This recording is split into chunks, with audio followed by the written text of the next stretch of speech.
Болната психика разболява тялото. Големия проблем на хората е, че не могат да вложат енергията, мисълта, волята, времето, ресурсите, финансите си и всичко, което имат като потенциал в неща, които обичат. Принципите на бизнеса и принципите на спорта, те са припокриващи се на 90%. Ти толкова много ограмотяваш хората. Смесил се предприемаческия път, наистина с това смислено нещо, с което помагаш. Ходиш на конференции, семинари по цял свят. При такива като мене идваш да си говорим. То не знам дали е късмет, защото аз бях малко безразсъден като ученик, като студент. Просто от някъде ми дойде някаква смелост да мога да защитя себе си и да отстоя себе си, разбираш? Аз като стъпих тук в НСА преди 20 години, като видях тия стадиони, като видях тия зали, като видях тия спортни площадки, аз бях сигурен, че искам тук да уча, тук да живея, тук да се развивам. Всичкото това, което го правим, бизнес, пари, постижения, власт и така нататък, в основата му седи нашата потребност ние да получим добро отношение. За мен свободата е... Доктор Иван Неделчев, добре дошъл на Код Свобода. Ти си от малкото хора онлайн, които така ми направи впечатление, че с отговорност всъщност искат да предадат посланието, което има да предадат и за което искрено наистина те поздравявам. Много силно впечатление ми направи едно твое изказване: със здравето шега не била.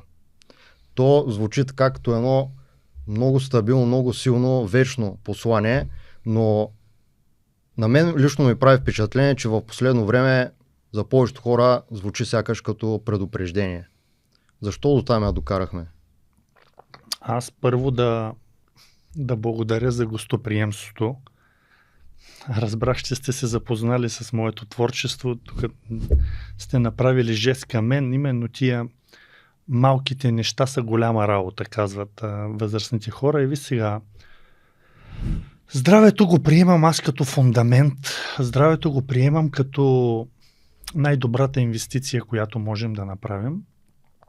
Дълги години се считаше, че да си здрав означава липса на болест.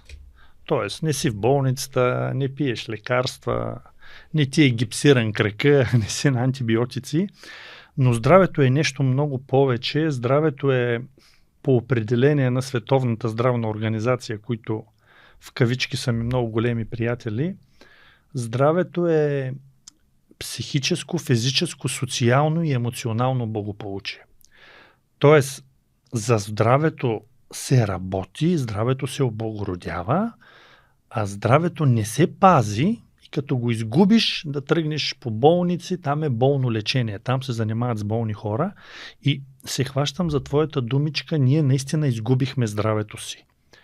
Понеже ще стане въпрос, може би, за нашите менторски програми в здраве и успех, много хора на 30, на 35, на 40, изключително успешни предприемачи, с хубав бранд, търгуват с целия свят, фирмата им цъфти, бизнеса им процъфтява.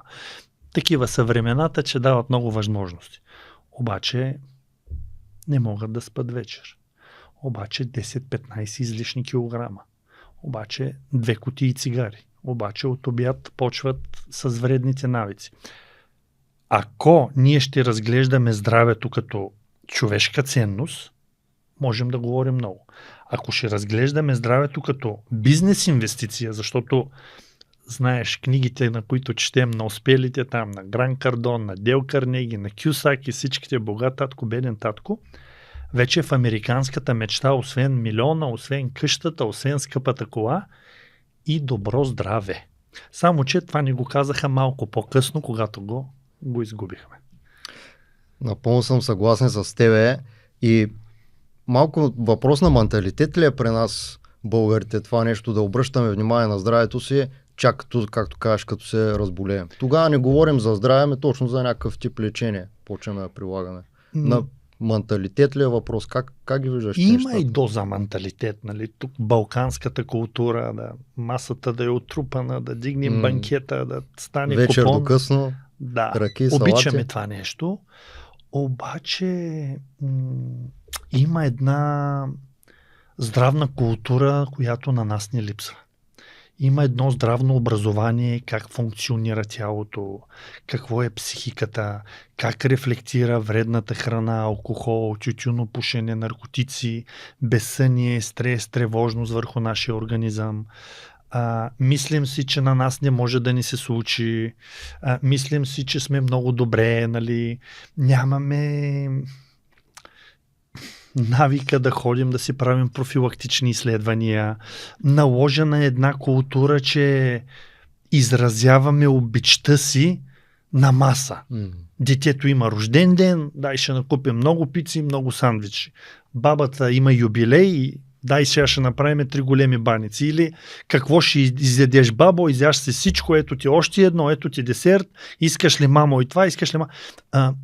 Докато приемаме храната като признак за удоволствие, като признак за удовлетворение, като признак за, дори в религията, чревоугодничеството е смъртен грях, ние седим в страни от правилната постановка за това, че по-скоро ядем, за да живеем, а не живеем, за да ядем. Това са две различни неща. Тук се сещам, докато те слушах, за едно изказване на Стив Джобс. Чувал съм го да казва така.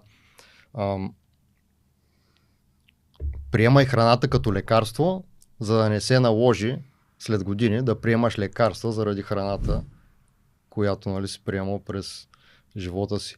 Ти спомена нещо много важно, не само физическото здраве, но и чисто менталното ни. Тук също ли ни куцат доста нещата? Виж, по принцип е трудно да ги разделяме. Нали? Човек няма 2 здравета, няма 5 здравета. Здравето е холистичен подход и нещо комплексно, да кажем. Нещо комплексно. Какво ми прави впечатление?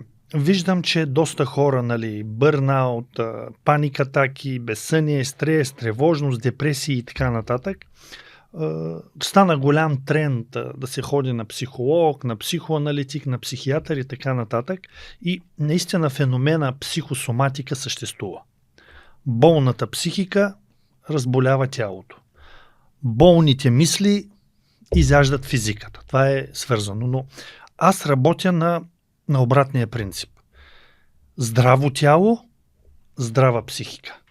Сега, какво имам предвид? Ако един човек ходи 3 пъти седмица на психолог, там правят процедури, нали, медитират, терапии, говорят си, изпълняват се неща за психорегулация и така нататък.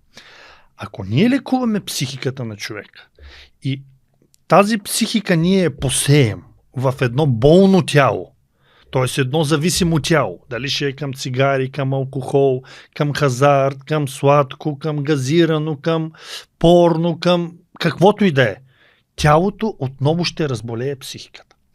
Това трябва да бъде двупосочен процес. Мен сана ин корпоре сано. Здрав дух в здраво тяло. И здраво тяло в здрав дух. Не можем да работим само върху физиката или само върху психиката си. Това е невъзможно. И психиката ще не разболее, и тялото ще не разболее. Това е двупосочен процес. Затова всичко, което опитвам да правя, е да върна спорта, да върна двигателната активност, да раздвижа хората. Да, има хубави методи, има оптимистичен силогизъм, има различни психомоторни процеси, разговори, терапии и така нататък, но те трябва да вървят заедно. Разделим ли тялото от психиката, значи ние работим на парче и няма да имаме успешен край. Благодаря ви, че сте на Код Свобода и гледате или слушате този подкаст. Бих искал да ви помоля за една много малка услуга. Абонирайте за този канал и така ще помогнете той да достигне до много хора в България, които искат да постигнат истинска, устойчива финансова свобода. Ако вие сте сред тези хора, заповядайте на freedomcode.bg, за да придобиете умения, които ви изкарат пари по един истински, стойностен и стабилен начин. Може би до голяма степен тези стресови ситуации, в които попадат точно хора, които спомена преди малко, предприемачи, нали, големи бизнесмени, в даден момент просто недостатъчната недостатъчната грижа за здравето, това просто, нали, физическото няма как да ни повлияе чисто и на нашата психика. Ами някой, ако не е забелязал, нали, главата се пренася от тялото в пространството и тук е много важно да кажем, че тази цялата суета за мускули, за Инстаграм визия, за коремна преса и мода и така на фитнес индустрията, тя е изключително практична в сферата на бизнеса и на предприемачеството. То е много просто, то е научен факт. Ако не си се наспал тази вечер, на другия ден мозъкът ти работи 25-30% на по-ниски обороти. Ако снощи, вместо да си изял там яйца, салата, да си изпил водата и така, ти си изжулил 2 пици с една бутилка вино, мозъкът ти днеска работи с 25-30% по-малко. Ако ти цял ден си имал стрес, днеска срещи, мейли, хора, продажби, покупки, ангажименти, и вечерта не дойдеш при мен в залата да направиш една тренировка, която е активна почивка на психическата умора, ти вечерта ще тръгнеш да компенсираш този стрес, който правиш. Затова двигателната активност се явява изчистваща за психическото натоварване. И така нататък, и така нататък, и така нататък. Ами, дефицит на магнезий, дефицит на цинк, дефицит на витамин D, липса на хидратация, тотално болни тела. Не можем с болно тяло да имаме остър мозък и остър мисъл. Това е невъзможно. Невъзможно. И за съжаление с натрупване, нали, на все повече негативни навици, точно до това се стига. Нали, до стрес, до бърнаут. Понеже е много важно, тук искам 2 неща да кажа. Сега, каква е разликата между стрес и страст? Нали, ако ти цял ден влагаш усилия в нещо, което не харесваш, аз като спортист, да ме сложиш 8 часа в един офис, пред един лаптоп, да правя онлайн срещи, аз вечерта ще съм целия стресиран. Но ако цял ден влагаш усилия в нещо, което обичаш, в нещо, което намираш смисъл, нещо, което е ценно за теб, това вече е страст. Големия проблем на хората е, че не могат да вложат енергията, мисълта, волята, времето, ресурсите, финансите си и всичко, което имат като потенциал в неща, които обичат. Те нямат смелост да заявят себе си и следват трендовете на пазара. Това нещо ги обрича на нещастие. Човек е прекрасен художник, отиде при майка си и баща си каже, аз искам да стана художник. Не! Трябва да учиш за IT специалист. Това е по-платежоспособно. Ти го унищожаваш този човек. Още от рано. Унищожене. Преко и че ще направи кариера или ще изкара някой. Прекрасен спортист. Му казват, не, ще трябва да станеш адвокат. Там има пари, там е престижно. Унищожаваш го, обричаш го на нещастие. Той е прекрасен музикант. Иска да свири на цигулка, да пее или там, да е артистична личност. И вероятно ти ще станеш тук лекар или ще станеш друг. Избягаш ли от твоята същност, избягаш ли от потребностите, които носиш, тялото ще потърси допамин и друг тип зависимости, за да те върне към хармония и към щастие. Затова толкова хора са депресирани, затова толкова хора са зависими, затова толкова хора са загубили липса на смисъл. Виждаш ги презадоволени, виждаш ги с скъпи коли, виждаш ги работещи и изкарващи пари, обаче вечер се прибират и проклинат деня и света, в който живеят. Точно така. Парите не са решението, да кажем. Дори и да постигнеш нещо, ти ако не си доволен, ако не те удовлетворява това, което правиш на дневна база, няма лек за това. Понеже каза пари и наблюдавам нещо, което ми прави огромно впечатление. Парите са нещо прекрасно, защото показват истинската същност на човека. Изкарани по правилния начин. С труд, с постоянство, с образование, с воля, с характер, няма по-голямо доказателство, че ти успешно си се реализирал в пазарната икономика, в която живее. Това е, знаеш ли, Не толкова, че парите ще рефлектират върху теб или върху твоята работа, а пътя, по който си минал, те е изградил като човек и ти можеш да работиш с пари, имаш финансова грамотност и така. И обратно, сега върви световно първенство по футбол. Начина, по който 90% от хората искат да изкарат пари, залагай хикс, двойка, два корнера, победа за тоя, победа за оня, спекулацията, измамата, лесния път, дори и да ти дойдат пари, те ще те унищожат. Ето тук да има един фиш хвърлен на земята, който да знам, че печели 10 000 лева, аз няма да го взема. Ако искаш, ми вярвай. Не, че не ми трябва 10 000 лева. Пътя, по който се изграждат нервните ми, ролевите ми модели в главния мозък, начина ми на функциониране, не искам аз да създавам навици, мисловни, че мога без труд, без усилие да изкарвам лесни пари. Това се пренася и във всяка друга сфера. Това се пренася и в отношенията, това се пренася и в работата, това се пренася и в социалните дейности. Това е принцип на работа, това изгражда твоята идентичност. Така че не е важно само да изкарваме пари, важно е как ги изкарваме. Това е фундаменталното. Тоест, ако мога така да добавя аз нещо от себе си, изключително важно е да заслужим това, което правим. Нали, то е най-устойчивото, просто да платим цената за него, да положим труда, който се полага, за да го имаме. Те бързите неща, те са така или иначе, те са, как да кажем, до време или не са толкова реални и нямат дългосрочна стойност. Учиш мозъка си на бързо удоволствие. Това са хората на късата мисъл. Това работиш на съзнателно ниво. Значи, подсъзнанието ти казва, гладен си, изяш 2 хамбургера и пържени картофи. Дявола в тебе.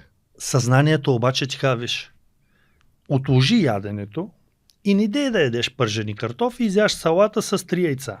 По-добре ще е това. Трябва да умеем да отлагаме удоволствията. Подсъзнанието казва, жаден си, дай да изпиеш 2 студени бири. Съзнанието трябва да ти каже, виж, не ги изпивай тия 2 бири сега, обедна почивка, имаш още работа след обед, прибери се вечерта, изпи 1 бира, другото си нека да е вода. Ти трябва да, пак ще се върна към християнството, понеже намирам там доста ценни неща, човек трябва да може да си наложи малко аскеза, малко ограничение и да знае кое нещо го убива и кое нещо го възвишава нагоре. Тоест, ние трябва да бъдем осъзнати за количество, за качество, за поведение, за мисли и за отношение. Точно така. Ти как започна своя личен път? Как така професионално продължи да се развиваш в спорт, в здраве, в психология? Още от малък ли така това те влечеше? Аз съм от Нова Загора. Това е малко градче, но хората вътре са, как да кажа, малко градче, но с много прилични хора. В смисъл, като излезеш в Нова Загора, ще видиш хората с изгладени дрехи, прилично сресани, парфюмирани, така бабите са си накъдрили косата, ще седнат на ресторант, ще изпият по едно питие, има културна дейност, има спортна дейност и има от кой да учиш, има интелект, има духовност, града е жив, града е, бих казал, буден град. Там се създават будни хора. Нямаше много алтернативи какво да правя и затова се записах на 2-3 вида спорт. Лека атлетика, футбол, колоездене, малко на борба ходих и ми беше много интересно да съм в библиотеката. Там тогава бяха Братя Грим, Междузвездни войни, Тримата мускетари, Пипи дългото чорапче и тази смесица от спортни активности, плюс месецата на въображението на книгите от библиотеката, плюс, понеже сме в такъв подкаст, плюс тази свобода на детството, цял ден с колелото навън, различни игри, различни активности, са ме създали като човек и после просто си продължих мечтите в университета, в публичния сектор, в науката и така нататък. И ти това, което си направил според мен е, че реално си го превърнал сякаш в твоя мисия. Ти толкова много ограмотяваш, нали, хората. Смесил си предприемаческия път, наистина с това смислено нещо, с което помагаш ходиш на конференции, семинари, нали, по цял свят. При такива като мене идваш да си говорим. Знаеш ли, аз просто, то не знам дали е късмет, защото аз бях малко безразсъден като ученик, като студент. Просто от някъде ми дойде някаква смелост да мога да защитя себе си и да отстоя себе си, разбираш ли? Аз като стъпих тук в НСА преди 20 години, като видях тия стадиони, като видях тия зали, като видях тия спортни площадки, аз бях сигурен, че искам тук да уча, тук да живея, тук да се развивам. И като се прибрах, нали, след кандидат студентските изпити, моите родители казват, нали, щеше право в Търново, нали, щеше бизнес в Пловдив. Викам, приключи. Приключи. Просто сърцето ти остава тук. Може би всеки го е изпитвал това чувство, когато се чувстваш на мястото си. Ти дори не мислиш за колко пари ще изкарвам, какво ще завърша, ама има ли работа за мен, ама перспективно ли е. Ти просто се заземяваш, изпълваш се и казваш, аз съм тук, искам да се развивам в тази сфера. И това е една от големите грешки сега. Виждам ги младите предприемачи, следват тренда, скачат от активност в активност, купуват, продават, развиват, сменят професии. Това не е лошо. Обогатяват, само че за да бъдеш наистина успешен, за да оставиш трайна следа, да създадеш нещо наистина стойностно, трябва да напишеш някаква история. Трябва да тръгнеш от през азбуката, да стигнеш до я, да надградиш и така. Не може да пишеш епизоди, като кратки TikTok клипчета. Тук пробвам барман, не става. Ама фитнес индустрията много добре са. Отивам там. Абе, ти знаеш ли, че тук креат и съдържание, които правят съдържание, голяма далавера. Хопоста. Тук тия с биткоина купуват, продават, влизам там.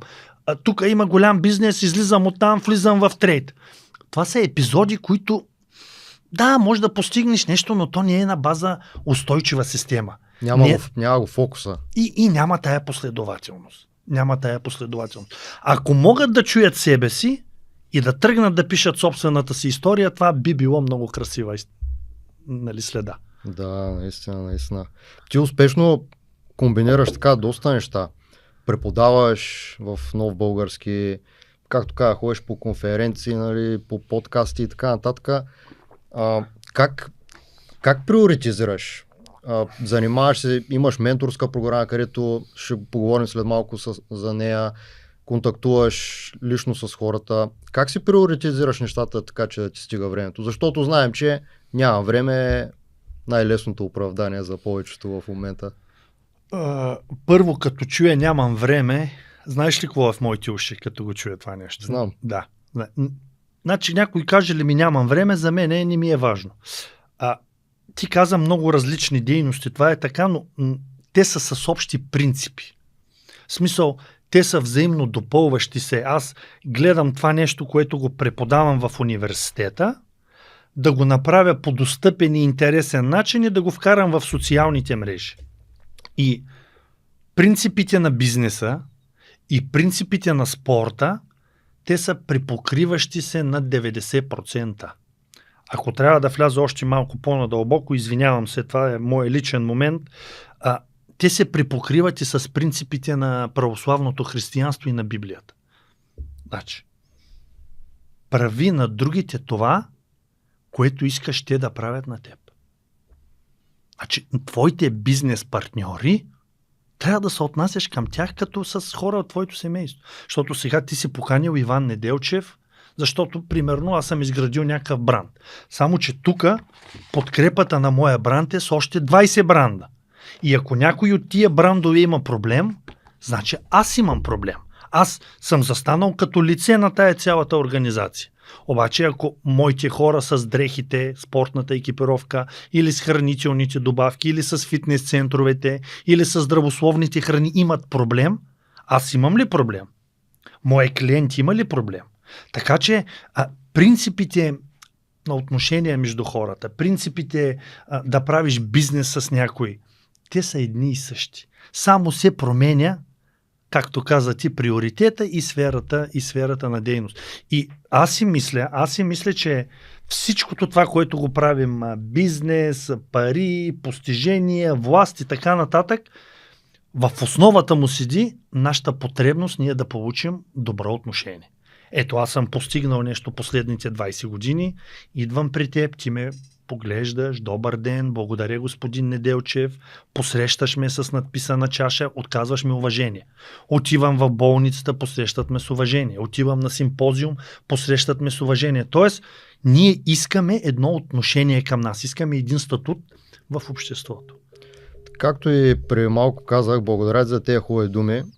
Както и преди малко казах, ти така доста отговорно подхождаш към цялата тая тема. Личи си, нали, че си го превърнал в своя мисия и то няма как да не се види.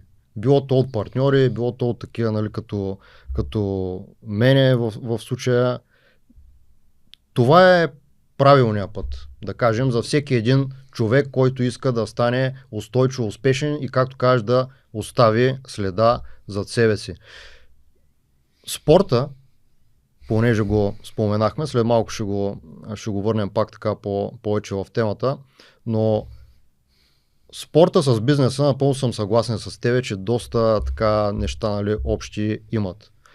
Със сигурност спорта ти е помогнал да гледаш на нещата така дългосрочно и да имаш успехи, които са също и в бизнеса.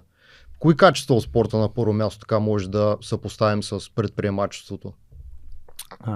Знаеш ли коя институция е създала най-много бизнесмени и най-много милионери? Не. Национална спортна академия. Има такава шега между нас. Спортиста става за всичко. Сега, виж колко е просто. Спорта имплементира и развива в теб качества и навици. Организираност, воля, предприемачество, характер, неотстъпчивост, увереност, смелост, така. Над тези качества и навици вече можеш да сложиш знания и умения. Тук можеш да сложиш компютърна грамотност, 2 езика, личностно развитие, комуникация, работа в екип и така нататък. Но без качества и навици, знанията и уменията потъват като в едно блато. И това е големия проблем на младите хора. Те нямат качества и навици. Не идват на време на работа, не са последователни в действията си, не са достатъчно дисциплинирани, не са отговорни, когато кажат, че ще свършат даден ангажимент.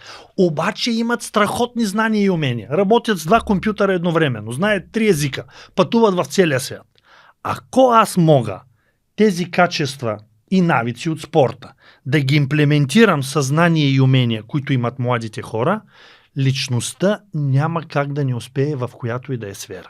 А спорта го приеми като тренировка за живота. Спорта е житейска битка в адаптация. Това, което ще ти се случи в спорта, да ти затиснеш штангата и да не се откажеш, да си в отбор и отбора да загуби заради теб и ти да продължиш напред, да си лидер на отбор, който победи друг, да отидеш да подадеш ръка, да си джентълмен, да си контузен и да не се откажеш, да ставаш сутрин в 5 часа, да правиш едно и също нещо 15-20 години. Ти го пренеси в която и сфера да искаш. В момента една от менторските програми, която върви, работим с хора на изкуството. Артисти, музиканти, художници, които никога не са спортували.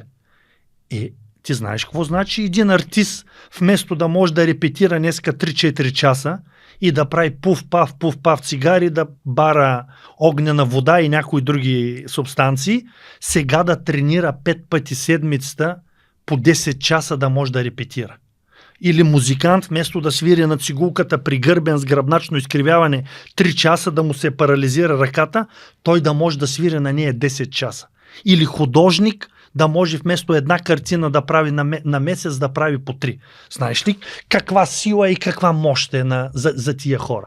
Това е, как да ти кажа, това е пътя, по който ти развиваш максималния си потенциал. И Айнщайн, и Ниче, преди малко ти цитира тук храната наше лекарство, лекарство наша храна, всички са казвали едно и също нещо. Физическия потенциал е показател за интелектуалния потенциал на човека. Казвали са, че е богохулство, че е грехота човек да не развие максималния потенциал на тялото и психиката си, който има. Както като правим упражнения, развиваме мускулите си, така като имаме творческа дейност, развиваме синапси между психиката. Но не трябва да ги делим. Трябва да работят заедно. Можем да заключим тук, че спорта просто той изгражда, нали, на първо място навици, оттам и изгражда и характера ни. И колкото по-рано го вкараме в живота си и го практикуваме, толкова по-добре. В това съмнение няма. Но какво, понеже ти работиш с много хора, с студенти, по училища ходиш, сблъскваш се с хора на различни възрасти. Както казваш, артисти, нали, предприемачи. Какво си представят хората, като чуят спорт? Представят си нещо трудно ли? Как ги виждат нещата? Има няколко заблуди покрай спорта. Една от заблудите е, че там ще дигаме тежести, ще хвърляме, ще правим някакви тежки упражнения, ще се потим в една зала за мускули и така нататък. Иска ми се да направим една хубава така и ако щеш като класификация, какво дава спорта на хората в различната възраст.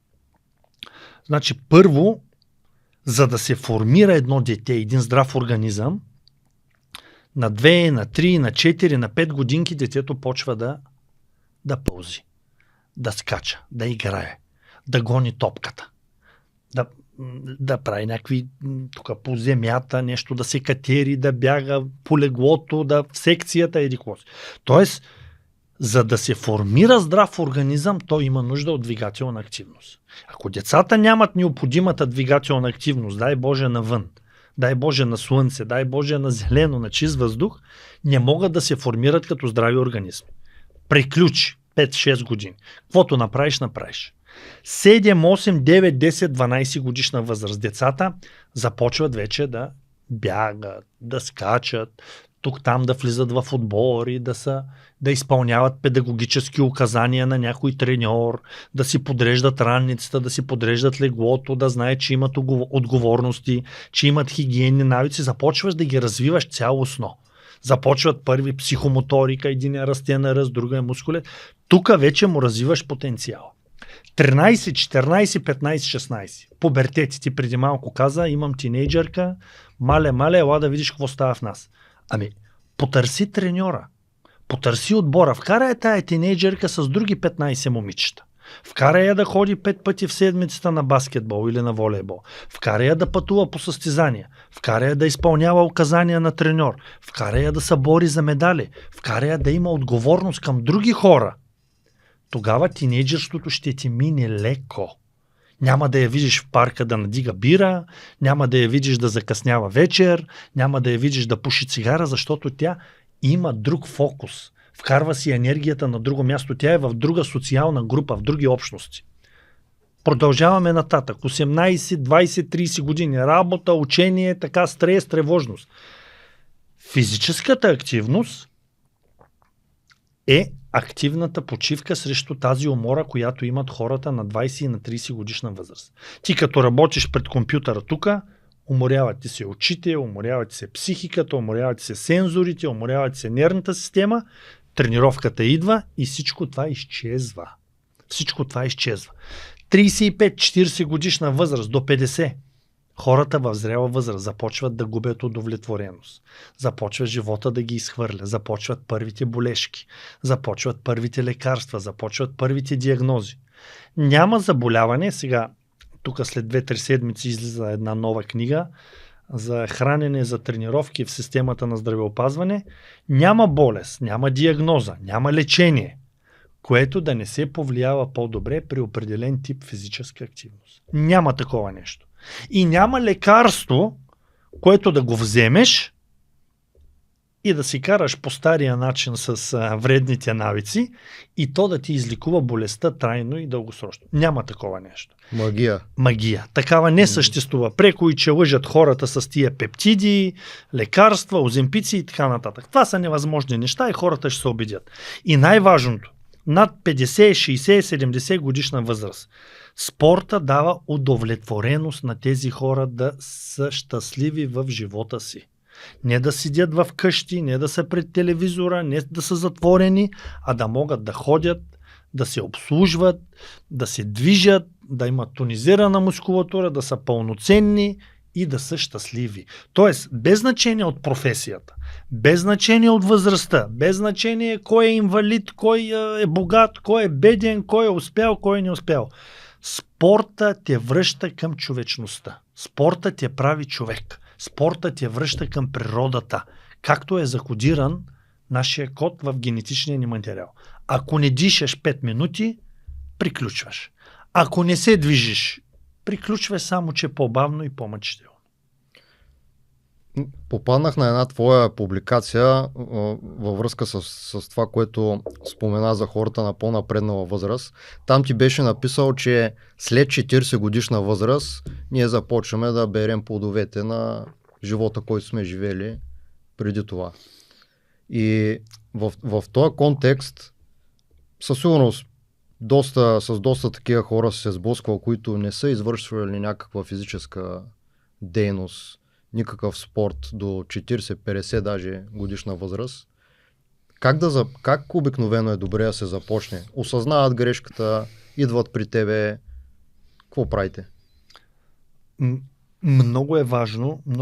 Сега се сещам за моя държавен изпит, като бях студент и падат ми са някакви въпроси, пиша нещо, предаваме, изпитват. Добре. И професора казва: Неделчев, един въпрос извън конспекта. Коя е най-голямата ценност на спорта? И аз почвам там: здраве, да сваляме килограми, да няма излишни, да медали. Той вика: има шестица, нали? Честито, дипломиран си. Питам те, успокой се, нали? Коя е най-голямата ценност на спорта? И аз почвам тук шампионски, ние да дигаме, да сме красиви, да сме здрави. Така той вика: виж, най-голямата ценност на спорта е да възпитава. Ако ти не си възпитал един 5, 10, 15, 20 годишен младеж в спортни ценности и идеали, ела да видиш на 35, на 40, на 50 как той за първи път започва да тренира. Когато доктора му е извадил изследванията, всичко е на червено, болести, състояние, диагнози, с такъв стрес, с такава тревожност, с такова притеснение, задължително тези хора, които за първи път тръгват да спортуват, да си намерят някой ментор, някой треньор, някой инструктор, който плавно и спокойно да ги въведе в тази спортна действителност. Тръгнат ли сами? Тръгнат ли да разчитат на изкуствения интелект? Тръгнат ли да разчитат на YouTube? Много е вероятно да сбъркат и не да си помогнат, ами да си навредят. Затова тия менторски програми, които правя аз, е да поемеш един човек и да бъдеш трайно до него. Да му помагаш и в залата, да му помагаш и извън залата, да му помагаш и за храненето, да му помагаш и за начина на живот, да му помагаш да си организира ежедневието, да му помагаш да живее по-здравословно, да спи по-добре, да пие повече вода. Трайно този човек ти да му бъдеш един сътрудник. Една подкрепа, защото спорта също има последователност, също има принципи, също има системност и ако не се правят правилно нещата, хората ще се разочароват. Тоест важен е, да кажем, индивидуалния подход, особено на тези години, по-напредналите, защото не е едно нещо. Много е важен индивидуалният подход, но по-важно е човечността и емпатията. Ако ти този човек не гледаш на него с уважение, ако ти нямаш в себе си алтруизъм, истински да искаш да му помогнеш, да общуваш с него човешко, с любов и така нататък, ще се скъса нишката между вас и няма да стане нищо. Така че мина времето, да успокоя тук вашите зрители, които те първа ще влизат да тренират, мина времето на това да отидеш в спортна площадка или на фитнес център, някой да ти се присмива, друг да ти гледа на криво, някой да те кара да ставаш от уредите или да намериш вражеска атмосфера, вече хората са сътрудници и знаеш ли, в нашия екип най-много се радваме на такива хора.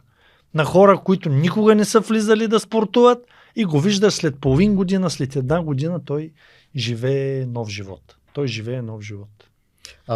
Какво оправдание дават? Кое е най-често така оправдание? Ти спомена, ако не си влизал в зала, дали се срамуват, дали нещо друго. Кое е най-често оправдание така, което срещаш? Защо хората не практикуват някакъв спорт? Аз не искам да съдя хората и да казвам оправдание. Един казва нямам време, друг казва далече ми не му е важно, скъпо ми е, еди какво си, да. Не му е важно. Мисля си, че дали ще е за спорт, дали ще е за бизнес, дали ще е за някакви предприемачески неща, хората като цяло във времената, в които живеем, забравихме да поемаме отговорност. Забравихме да поемаме отговорност към себе си, към другия, забравихме как да кажа, ние да поглеждаме навътре и да избягаме от тая роля на жертва, в която сме се сложили и да съдим обстоятелствата. Много по-лесно е да обвиниш някой друг, да обвиниш семейство, приятели, роднини, шеф и да избягаш от отговорност. Много по-трудно е да кажеш аз имам цел и ще я постигна без значение от пътя, по който трябва да мина. Това се отнася за всяко нещо. Точно така, да. Нека да поговорим малко за менторските програми, които развиваш. Както казахме, тя е комплексна. Нали? Ти и твоя екип се занимавате индивидуално с хора. Можеш ли, така ще е интересно на аудиторията, можеш ли в момента сетиш примерно за 1, 2, 3 примера, така, които спомена, без естествено имена, да дадеш така тотална промяна, примерно хора, които са имали здравословни проблеми, както кажеш, за половин година, всичко се оправя.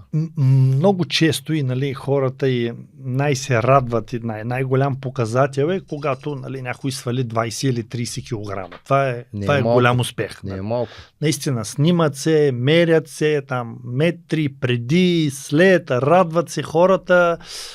Това са един от случаите, в които много се радвам, като хората свалят огромно количество килограми. Много се радвам, когато им пооправим изследванията. Когато черния дроб си влезе в нормална функция, падне холестерола, триглицеридите влязат в норма, наченките на инсулинова резистентност изчезват, започнат да спят добре, дефицитите на витамини, на минерали се върнат, алати, асати подредят, когато медицински докторите като им кажат от утре спираш хапчетата или намаляш лекарствата или минаваш на по-малка доза, това също много ни радва. Много ни радва възрастни хора. На 60, на 65, на 70 години, като дойдат да тренират и като се влюбят в движението, като им уроси мозъка, като направят малко мускули, като почнат да се обслужват сами, като тръгнат по екскурзии, като тръгнат да си пазаруват. Вече със самочувствие така го правят. Като почнат да изкачват сами стълбите, като почнат да си купуват спортна екипировка. Това е прекрасно. Други случаи, които много ни радват, имахме наскоро момче, което беше проблемно от гледна точка на наркотици. Комуни, смени, опити за самоубийство, тежка съдба, тежка семейна съдба. Дойде, потренира половин година, 4-5 пъти седмично, влезе в нашата общност, смени си начина на живот и каза доктор Неделчев, живее ми се. Смисъл, много искаме тия промени, които ги правим в залата, те да се принесат и в живота. Те да се принесат и в социален план. Не искаме хората да остават успешни във фитнеса, а да им страда социалния живот, да имат лични проблеми, да не са обществено удовлетворени и така. Голямата цел е това, което направиш в залата. Удовлетвореност, навици, качества и така нататък, да го адаптираш в своята професия и в социален план. Да. А ти самия имал ли си ментори? Каква важност отдаваш на това? В НСА със сигурност има някои преподаватели, които така направо са ти променили мисленето към по-добро. Значи първи курс, още втория, третия, четвъртия ден срещнах един, той беше доцент, сега е професор, Лозан Митев се казва. Това е човек, който е огън. В смисъл, една случка ще кажа. Човек, който душата му пръска светлина, така ще го кажа. Социална, благотворителност, активност, обича хората, действа, сираци и така нататък. И много се влюбих в него. Нали, много знаеш Лозан Митев и исках още втора, трета седмица набързо да науча всичко. Той преподава по ИФК. История на физическата култура. Разказва как е тръгнал спорта в древни времена в България, как са се основали първите гимнастически дружества и аз се влюбих в неговия предмет заради преподавателя. И отивам втора, трета седмица и викам: доцент Митев, кажете ми сега кои книги да прочита, искам тук да ви стана асистент, да ви помагам, всичко да знам. И той ми изброява едни 10 книги и каза до другия четвъртък да си ги прочел. Аз викам: ама господине, до другия четвъртък 10 книги, как да... Такива книги... Викам: аз трябва да не спа, нали? Той каза: че кой е казал, че ще спиш? Щом имаш цел, щом нещо ти е емоция. Беше с него голямо приключение. Велик човек. Да е жив и здрав, мисля, че още преподава. На много ме научи. Супер, супер. Важно е да имаме хора, от които сме се учили и никога да не забравяме всъщност, че сме се учили от тях, защото нещо, което наблюдавам така, примерно, че някой се обучава при някой, после той почва да прави, нали, същи неща. Лицемерието като цяло така в бизнеса започва да е нещо съвсем неща. Нормални, да. Човешки неща. И тук може би го споменаваме, той почина миналата година, моя научен ръководител на дисертацията, на който ми даде научен път, професор Михаил Георгиев, Бог да го прости, вярваше много в мене, много ми помагаше. В неговия кабинет съм спал няколко пъти, като правихме докторантурите, така че светъл му път не съм го забравил и ще опитам да продължа делото му. Адмирация за което. Иване, много хора сякаш, връщаме се на темата за бърнаут. Има сякаш една такава култура се заражда, както казахме при малко, няма време, т.е. нали, не ми е важно, постоянно са заети. Превърна ли се според теб това в символ на някаква важност? Едва ли не да кажеш: аз нямам време за това, имам, нали, достатъчно други ангажименти. Не знам, пак да не съдя хората, всеки живот е индивидуален, но сякаш трябва да го изживеем този живот малко по-геройски, малко по-мечтателски, с малко повече въображение. Нали, окей, бърнаут, има психически болести, но всеки има трудни моменти в живота си. Нали? Живота е черни и бели петна. Не може само да ни е хубаво, не може само да ни е приятно. И именно в моменти на трудност се калява характера. Нали? Не знам какво значи бърнаут, не знам какво значи стрес и тревожност. Нали? На моя дядо или на моя прадядо, който е участвал в Втората световна война и са били 5 деца и 3 са му умрели, ако му каже: имам стрес, че климатика на новата ми кола не работи, или имам стрес, че от 9 продажби днеска съм направил само 7, той ще каже: не мога да те разбера какво ми говориш. И от тук сякаш, пак ти казвам, това да се превърнеш в жертва, това да хората да те съжаляват, да търсиш постоянно помощ, да се оплакваш колко е труден твоя живот. Окей, някакъв тренд е, живее се по-лесно, нали, така като се оплакваш, защото пък такива като мене, които много се ежим, че сме много успели, правиме се с трудности, правиме някакви промени, доста стрели, нали, идват към нас, но в крайна сметка, като се обърнеш назад, трябва да си гордееш, че си преодолял някакви предизвикателства, че си прескочил някакви тръпове, че някой не е повярвал в теб и ти си доказал обратното. Виждам, че доста хора се пропукват, като, нали, имат тежка връзка, разделят се с половинката си. Кой не са го изоставяли, нали? Кой не е изпитвал такава любовна мъка или нещо друго? Кой шефа ни го е уволнявал? Кой е искал да прави партньорство с някой и не са му натискали червената слушалка. Ако ти кажа колко хора ми отказват да работят с мен или не ми пишат, защото аз съм проактивен, нали, гледам си моите партньори, виждам си моята сфера на влияние и търся хора, които правят същото, да се обединяваме. Уелнес, здраве, възпитание, спорт, хранене, хотели, спата, нали, тая е моята сфера, предприемачество. Пиша на някакви хора, те казват, не искаме да работим с тебе, въобще не нас занимавай тук, тия неща не интересуват, ние сме си добре, не искаме да се обединяваме с някой. Другия казва, аз тук си рекламирам хазарт, не искам да се занимавам с твоите неща. Окей, няма проблем. В смисъл, чуваш 50 дата, чуваш 200 нета. Винаги е така. Не съм загубил ентусиазъм. Ами точно то постоянството и оптимизма, нали, те движат като цяло. Тези хора, които са оптимисти, които са дисциплинирани с постоянство, те създават, нали, нещата.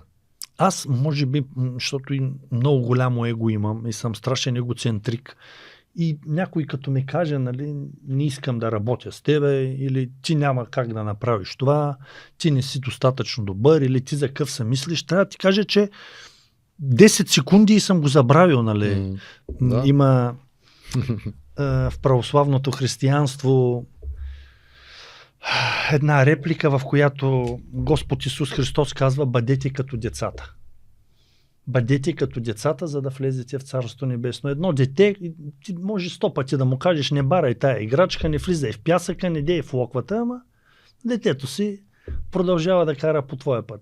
И аз знам какво правя, знам в кои ценности вярвам, имам си някакви мечти, до които искам да стигна, и колкото и нета да чуя, не ми влияят. Даже напротив, малко ме мобилизират повече. Знаеш си целта, ти си я визуализирал в крайна сметка и се я гониш. Това. Аз ти казах, че съм влюбен в книгите. Значи, влюбен съм в автобиография, ама до педантично съм влюбен. Сподели някоя така, която най-силно те ударила. Ще ти споделя, но негативен опит ще ти споделя. Нали?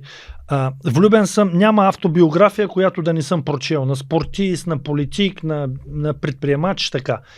И като съм видял те през какво са минали, те в каква мизерия са израснали, те колко пъти са фалирали, на тях как са им казвали, че нищо не става и нищо няма да успеят, и аз съм си въобразил, че съм от тяхната общност, от тяхната група и вървя напред. Иначе много, много обичам Ал Пачино и Антони Хопкинс. И им излязаха автобиографиите и аз първи запазвам Оринч, купувам ги така.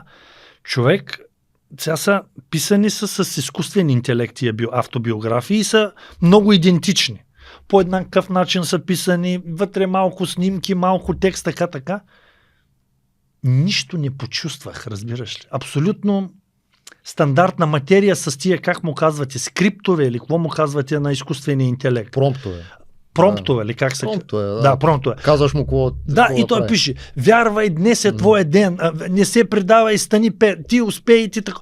Четеш Антони Хопкинс и Ал Пачино и ти ги знаеш. Велики филми, велики актьори. Разбираш, и аз чета страница след страница, викам, сега ще стане интересно, тук ще разкажи как са снимали Кръстника, какво е станало, как е паднал, някакви такива неща. С изкуствен интелект, абсолютно скучна работа.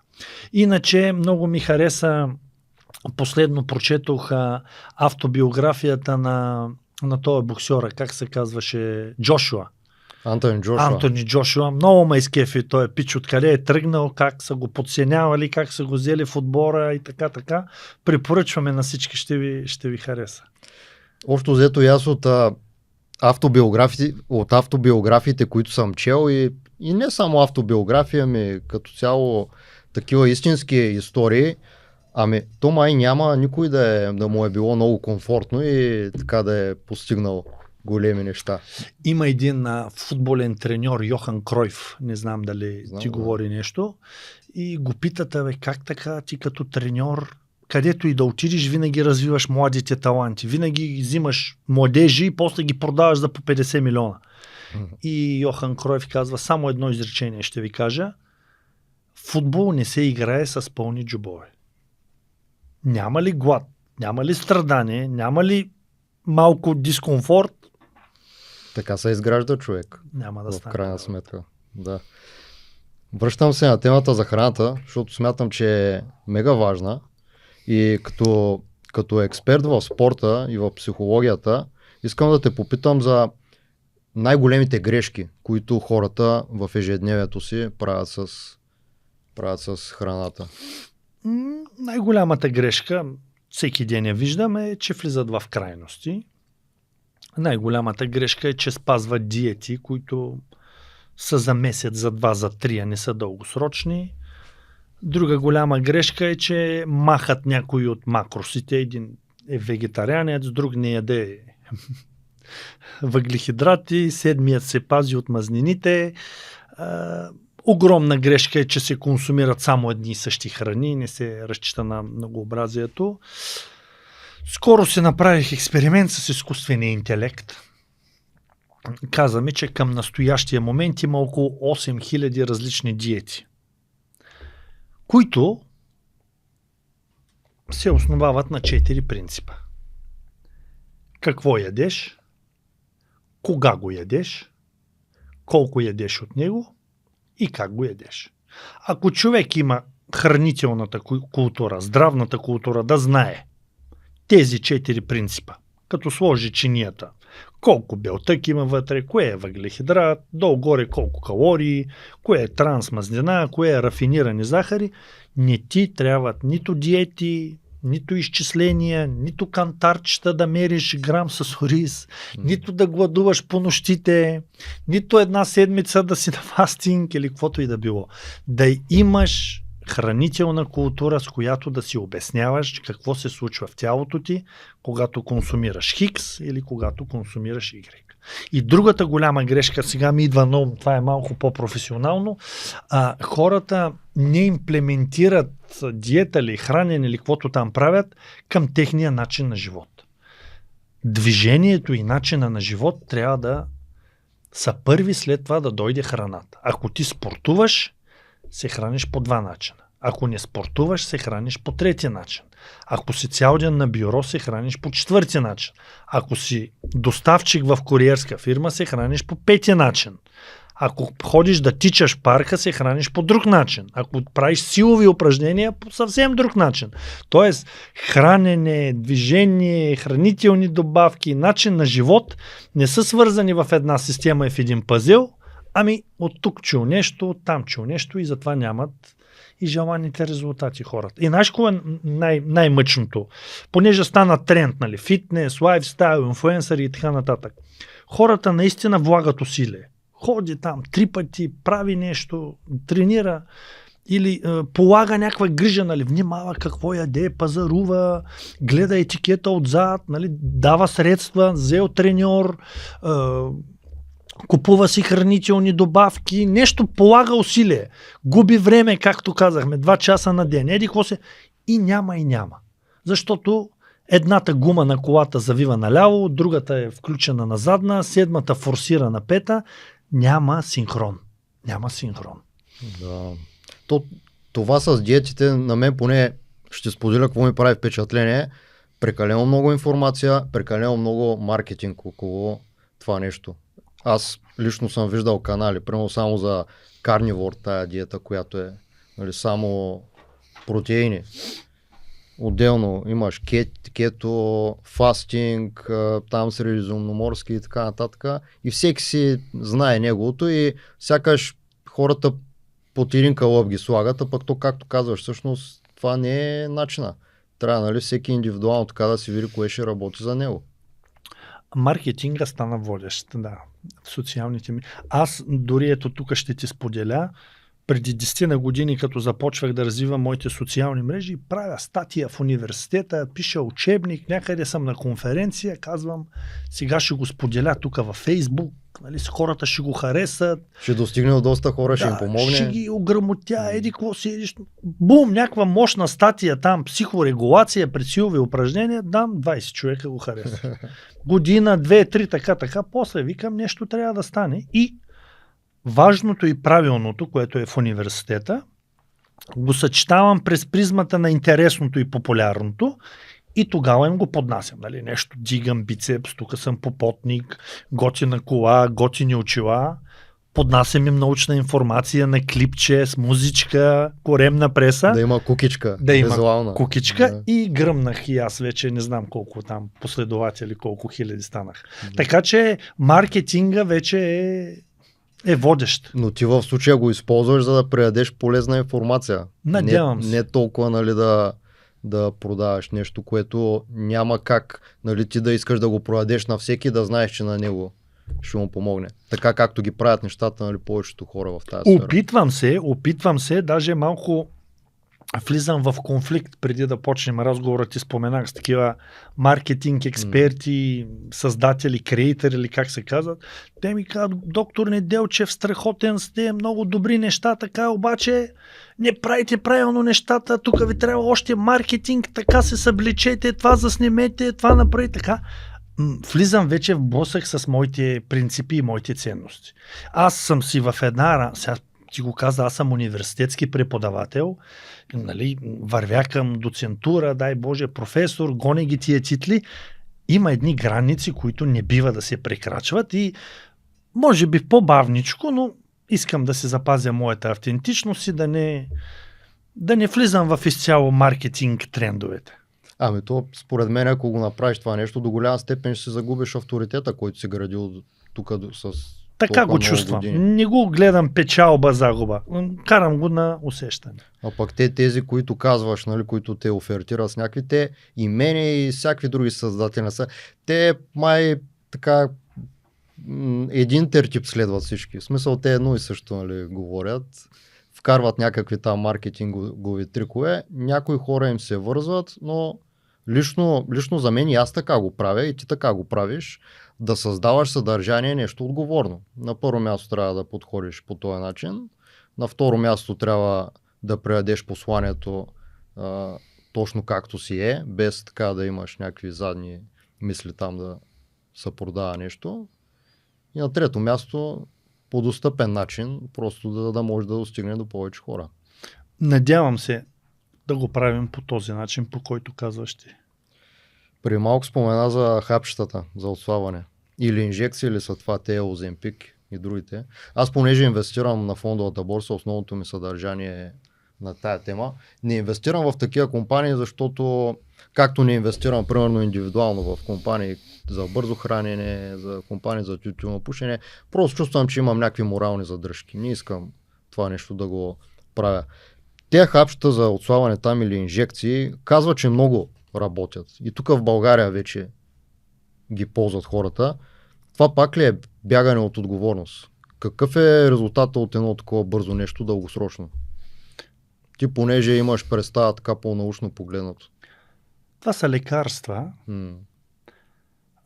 В интерес на истината много от тях все още са в експериментална фаза. Знаеш, че трябва доста години едно лекарство да бъде валидирано. Помагат на болни хора.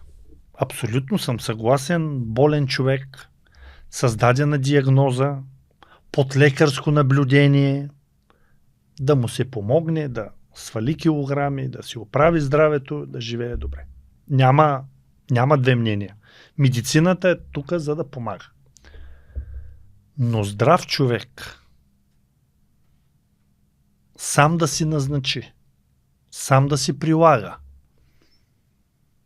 да приема такива лекарства, да се запази вредните навици, да, той ще свали килограми. Да, ще се влезе в новите дънки, да, ще изглежда по-добре на морето. Но това нещо ще рефлектира върху други органи и системи на неговото тяло. Дали сега, дали след месец, дали след година, той ще си увреди на здравето. И се получава нещо много често срещано. Хората са все по-склонни да сключват зловещата сделка визия срещу здраве. Аз имам клиенти, с които се карам, защото ги лекувам с спорт, с хранене, с билки и им казвам: правете това нещо 2-3 месеца, ще постигнете резултати. Те се връщат при мен, казват: какви са тия билки, искаме нещо бързо, искаме нещо мощно. Не искаме да се занимаваме с това. Аз им казвам, ако вземете това лекарство, това ще стане с инсулина, това с кожата, такива възпаления, това ще се случи на черния дроб, еди какво си на панкреаса, еди какво си психически, така, стомах. Той казва, виж, не ме интересува здравето. Искам след 20 дена да съм минус 10 кг. След 2 месеца да съм минус 15 кг.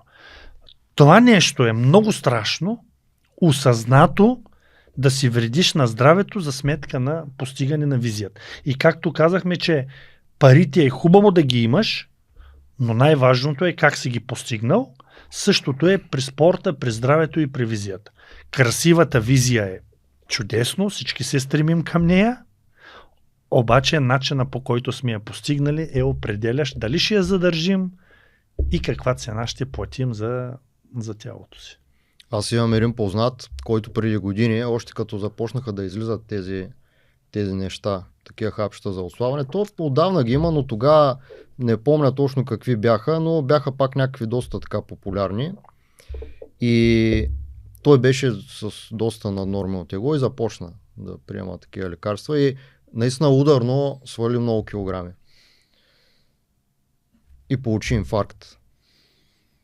И след това живота му оттам нататък, нали, той коренно се променя. Ти започваш да се променяш, нали, навиците, започваш. Да, това е урок, но по този начин ли трябва да си го вземаш този урок? И тук имаме вина и ние, които са водим инфлуенсъри по някакъв начин, защото и аз и себе си улавям, давам само хубавите примери. Коремна преса, форма за лятото, той свали 20, той свали 40 и хората трябва да дадем и негативния пример, когато не сме постигнали успех, когато някой се е отказал, когато някой не е постигнал целите си.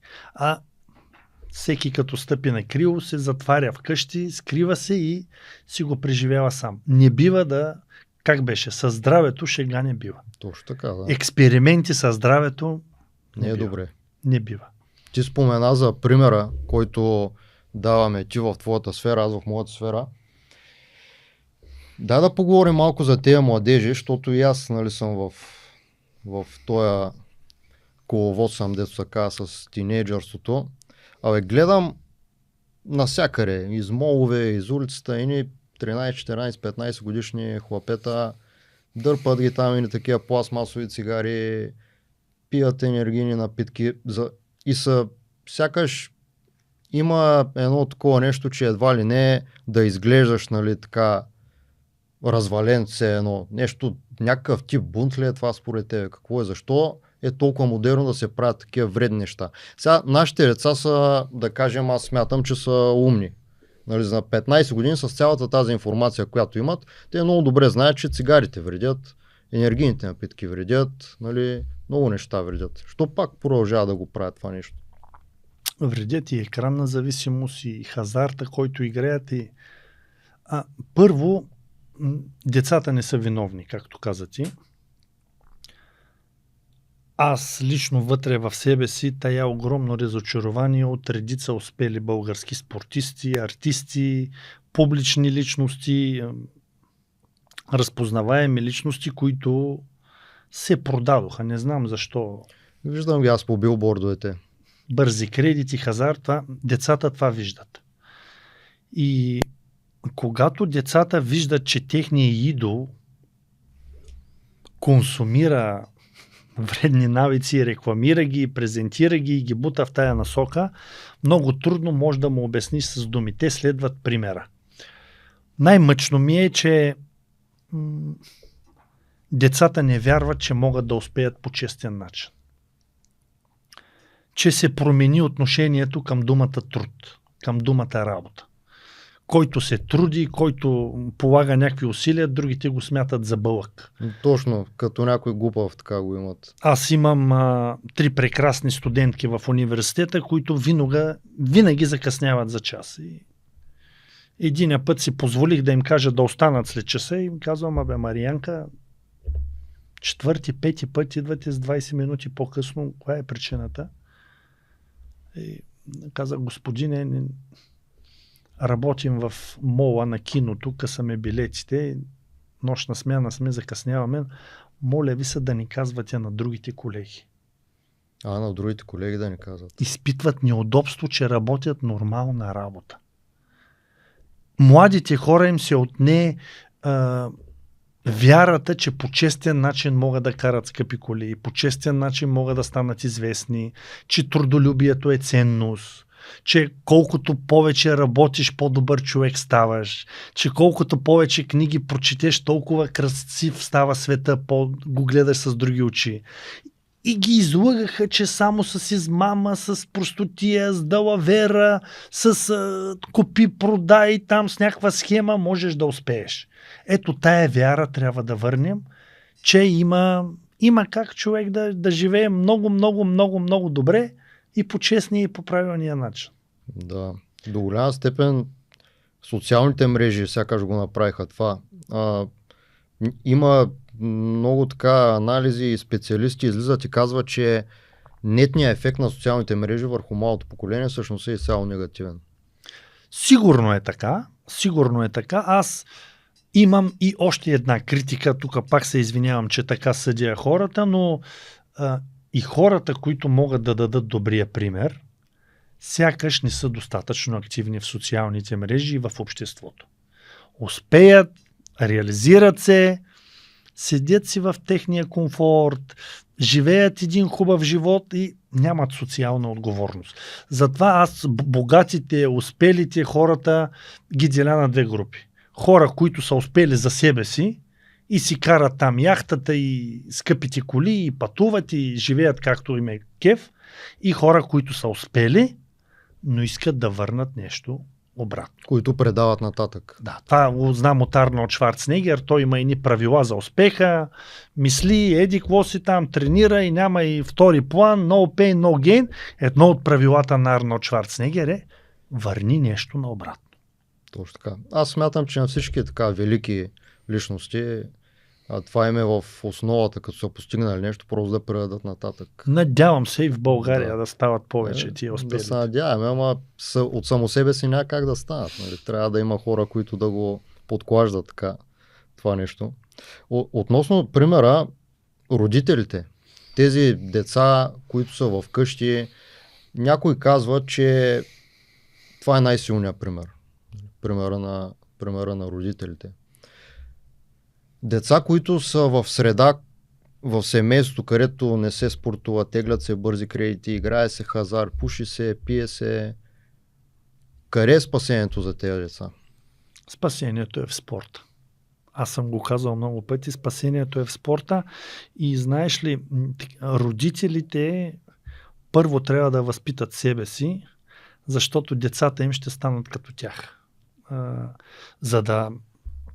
За да успее едно дете, за да му развие максималния потенциал, то първо трябва да попадне в една хубава семейна среда, да изгради ценности, оттам да бъде поето от качествени учители, те да надградят, оттам, както казах и съм пристрастен, да бъде поето от качествени треньори и заедно в този триъгълник учител, родител, треньор, всеки с неговите си функции да стане една педагогическа сплав, която да изгради младия човек по най-правилния начин. А не родителите да казват, аз ви го пратих на училище, вие нищо не правите с него. Да пренасят отговорността. Да, учителите казват, еди какво си, еди що си. Има една прекрасна книга, казва се Всичко наготово, за различните примери на възпитание, как тук колегата преди малко каза, бащата трябва да слага граници, майката да е емоционалната.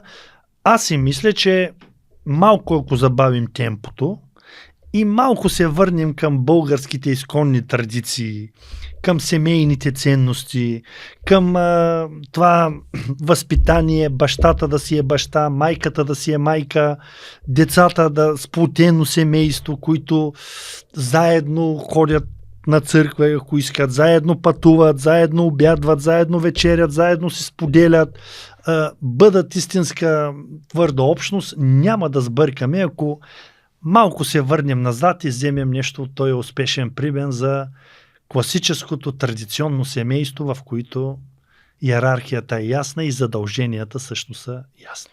Даже не е необходимо да се връщаме много назад.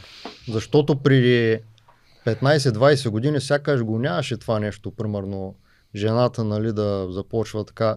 Не че искам нещо така да кажа за женски права, нали, за дискриминация и така нататък, но напълно съм съгласен с тебе, че всеки трябва да си знае ролята в дадено семейство и някои неща да не се изкривяват нарочно, защото това неминуемо влияе на децата. Вървим против природата, против Божиите закони. Да. Аз наистина не смятам, че има жена, която да иска да бъде с по-слаб мъж от нея. И не смятам, че може жена да бъде щастлива, ако до нея няма един стабилен, стойностен мъж, който се държи на думата и носи отговорност. Не знам да има жена, която да се чувства добре в кожата, тя да е лидера, тя да определя, тя да води семейството напред. Нали? Знаем историята за Адам и Ева, знам за Божиите повели, мъже от него направи жената, мъже уважава жената, мъже еди какво си, жената еди що си. Обърнем ли ролите, не ни чака нищо добро. И тук майка ми, Бог да я прости, сега се сещам за нея, като бях студент. И ще защитавам, нали, магистърска теза, звъня и викам: майко, ще дойдете ли до София, еди какво си да ме видите, защитавам с отличен 6. И майка по телефона вика: мене много ми се идва, ама ще говоря с баща ти да видя той какво ще каже, нали. В смисъл, това уважение между тия хора, да се уважават и баща ми да уважава майка ми като нежна жена, като жена, която дава живот. Мен, ако питаш, жената е по-висше същество от мъжа, защото при нея е детеродната функция, но и майка ми с женската енергия, нали, да даде почест, нали, да почита баща ми като глава на семейство, да му каже: бе, ще отидем ли, какво мислиш, детето ще защити да тръгнем от Нова Загора до София, нали. Тази комуникация и това общуване на взаимно уважение и зачитане на авторитетите изчезна и виждаш докъде сме я докарали.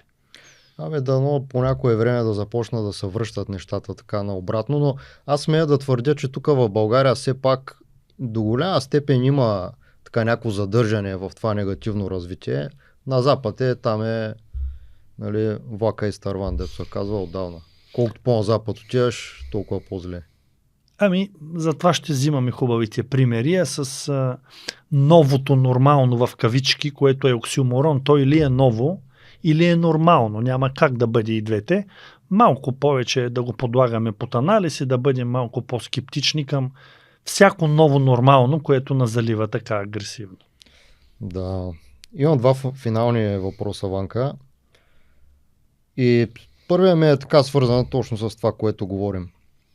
Морала, тая дума много рядко започнах вече да я чувам. Изчерпва ли се? Ти спомена преди малко.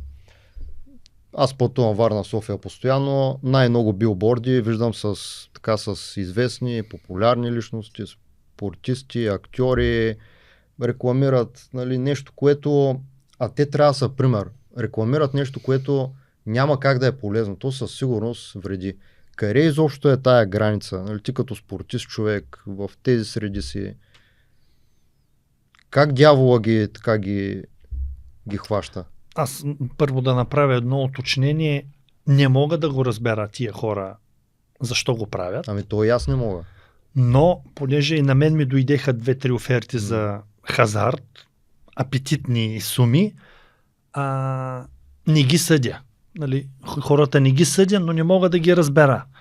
Аз си мисля, че трябва да мислим малко по-дългосрочно и малко по-в голяма дълбочина. Ако ние мислим за България, за обществото, за децата, за след 10 години, за след 15 години, да мислим Гладиатор, любимия филм, нали, Ръсел Кроу в началото казва, като ги беше строил там преди битката, казва: и да знаете, че всичките ви действия ще оттекнат във вечността. Сега, аз съм любител на театъра, любител съм на изкуството. Като съм го видял един човек да ми рекламира бързи кредити и хазарт, повече не искам да го гледам в Народния театър. Олеква ми, разбираш ли, ставам и си тръгвам. Като го виждам един човек да рекламира енергийни напитки или нещо друго, не искам да гледам на неговия филм. Значи той за мен извинявам се, той за мен е предател.